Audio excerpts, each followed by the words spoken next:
What's up, guys? Lee Snyder here, and as promised, I'm going to talk about my results from month one of my $10 to 10K Bankroll challenge for January 2021.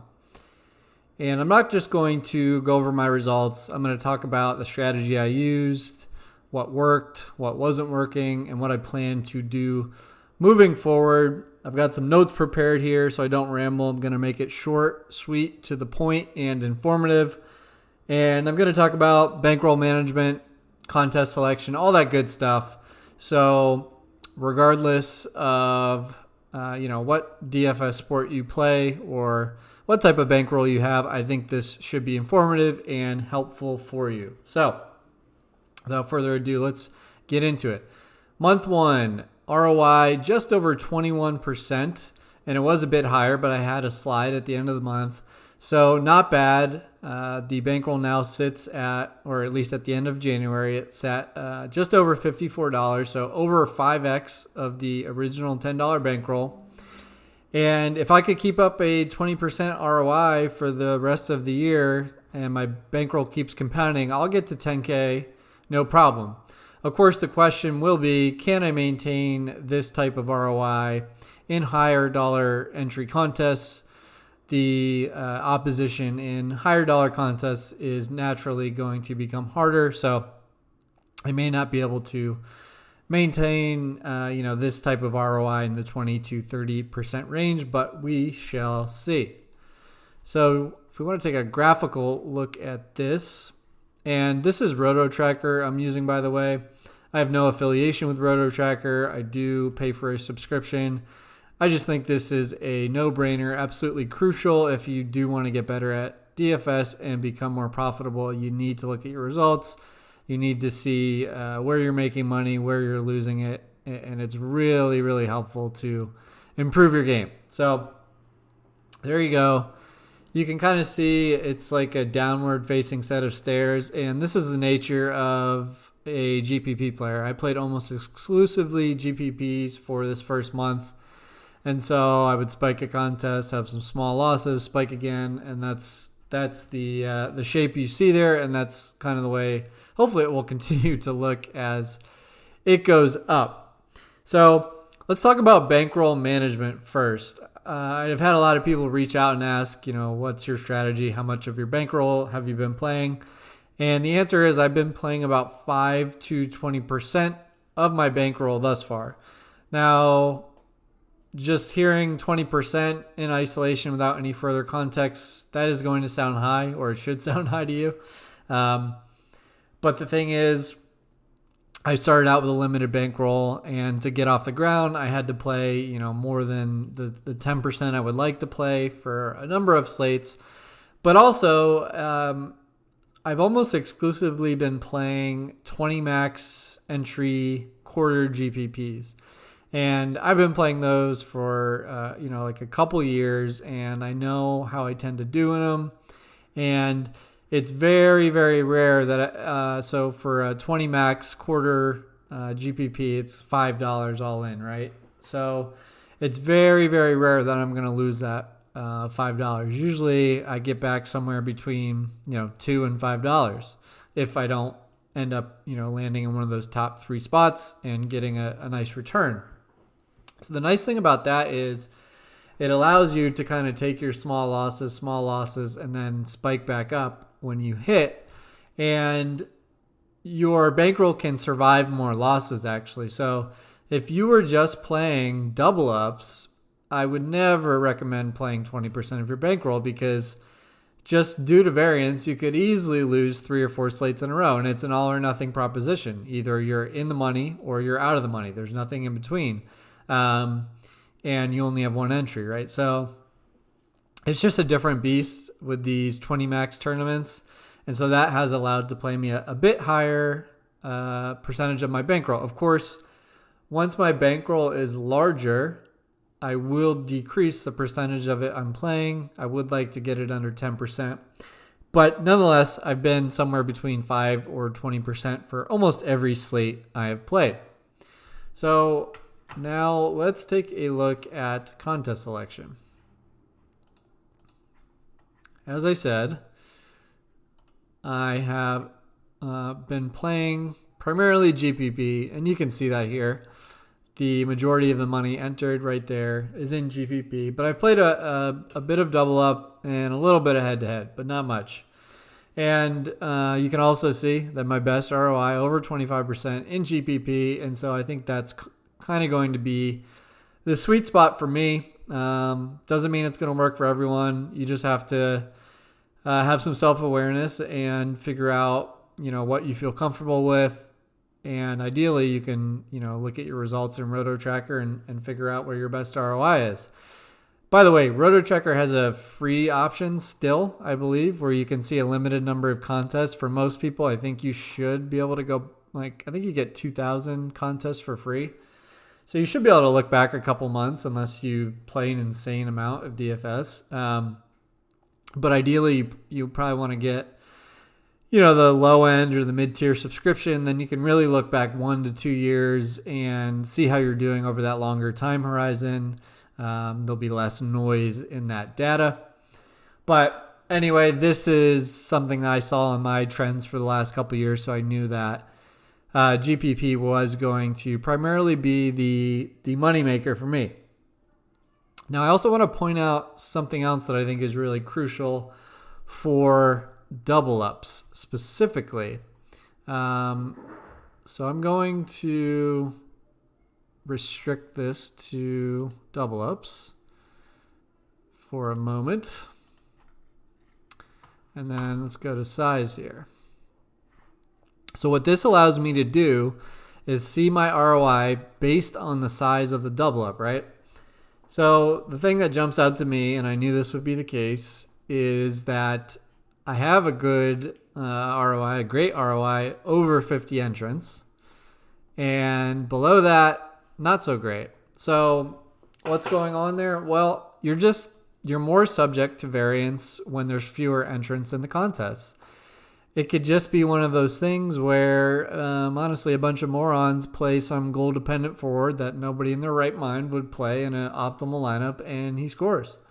And if you don't have that guy, and you're not in the top 50% or whatever it is to cash in the double up, it's a little bit less than 50%, but then you're shit out of luck. So when you play in a larger contest field, there's essentially more room for error. The scorer of your lineup is going to get a truer result, basically, okay? So I hear advice a lot of times, and this advice, don't get me wrong, this advice is not wrong in probably something like NFL or maybe even NBA. You will hear the advice, okay, if I have $10 to play and you want to play double up, well, you should play 10 $1 double ups. Now, in soccer, I've been doing the opposite. I've basically had $5 to play in cash for most of these slates, and I play one $5 double up as opposed to 5 $1 double ups. Now, why do I do that? Because playing that $5 double up allows me to access a contest with many more entrants. So, for example, on a normal EPL slate, you're looking at like 170 to 250, 300 entrants in that main $5 GPP single entry. So people can't multi-entry there. So you're getting a bigger field size, and there's more room for error in your own lineup. So if you're going to play 5 $1 contests for EPL, I think the biggest ones are 39 entrants, but a lot of them end up being a step down. I think they're 23 in the next step down. So again, even if the opponents are weaker, hypothetically, in those smaller dollar contests, you can I just kept getting bubbled because of bad variance when nobody else in these contests, frankly, or very few people. There's some good people in there. Very few people were building optimal lineups, but I was still getting beat a lot, and that's just what can happen. Whereas, honestly, if you get in a single entry double up for soccer, I just think that I know that I'm better than more than half the field because there's so few good cash game soccer players. They dominate the lobby, yes, but there's not enough to fill those 170 plus person contests. So I just wanted to make that point there. So if you are primarily a soccer player, I would really think about that, and I would recommend that you play the $1 $5 versus the $5 $1. I think that's going to lead to a higher ROI over the long term. All right, the final thing I wanted to touch on was, let me move that, style. This is another cool feature of Roto Tracker. So you can look at Showdown versus Classic and see your ROI. And I found this really interesting for me. I'm doing much better in Classic here. I'm losing money in Showdown. And I have a few thoughts there. The first one is, it could just be variance in the short term here. I actually won a 2,000 person Showdown GPP today, but that is not included in these results. But needless to say, I tend to think that I'll let you in on this little secret, and I don't think it's really a secret, to be honest. I tend to think that Showdown is pretty sharp now. When I first started playing Showdown, and if I look at my history, I have double the ROI in Showdown overall. Now, when Showdown was a newer contest style 2-3 years ago, people didn't quite have it figured out. They couldn't wrap their head around it. They didn't know what the optimal strategy was. So I thought Showdowns were really soft there for a while. And I had a pretty good run. I wish I would have played more money, honestly. But I think people have Showdown figured out, particularly in soccer now, especially if we're talking about cash games. I mean, anyone posting head-to-heads in the soccer Showdown lobby right now, I mean, they're a pretty solid player. You're not going to go in that head-to-head Showdown lobby and, pick off people who are making bad lineups, honestly. It's just in so many of these Showdowns, it's painfully obvious what the optimal build is. And so what you end up with is these 2v2s where it's the punt midfielder and fullback that you guys pivot on. And, those, who knows what's going to happen with that. You're just talking about whoever gets an extra 5 passes in the game ends up, they end up cashing. So, I just think that soccer Showdown is a lot sharper, especially in cash. I do still think there is an edge in GPP, but the thing you have to remember there is with Showdown GPP, you're not thinking about what's most likely to happen. I don't care about projections or which player is the best play on the slate, what the optimal build is. It really just comes down to finding leverage and building unique lineups. I mean, that is all it comes down to. I'll be honest. I find that if I spend an hour or two, making projections or really studying a Showdown slate, I almost end up doing worse because then I get too locked in on what I think is optimal and what should happen or what's most likely to happen. But if you go in with the mindset of, I'm just going to stack some unique combinations, the guys that have the most upside, the guys who are going to connect on a goal, goal and assist. So that's really the way you have to think about Showdown GPP. So anyway, I'm going to keep firing away in Showdown GPPs, especially those 20 max, which I do really like, and I did hit one today. So things are looking up there. And I think that pretty much covers anything. Of course, if you have any specific questions about strategy, whether it's bankroll management, contest selection, anything at all, fire away below in the comments. I'm happy to try to address those questions. So moving forward, I'll be fine if I can keep this ROI up. Due to work, I am not going to be able to play during the week anymore, which is going to hamper me because, one of the beautiful things about soccer is you can play just about every day if you wanted to.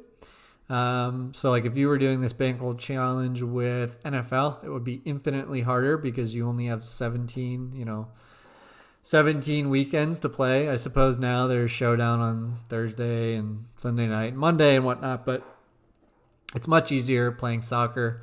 I will be restricted to the weekends now, but I am still going to take a crack at it.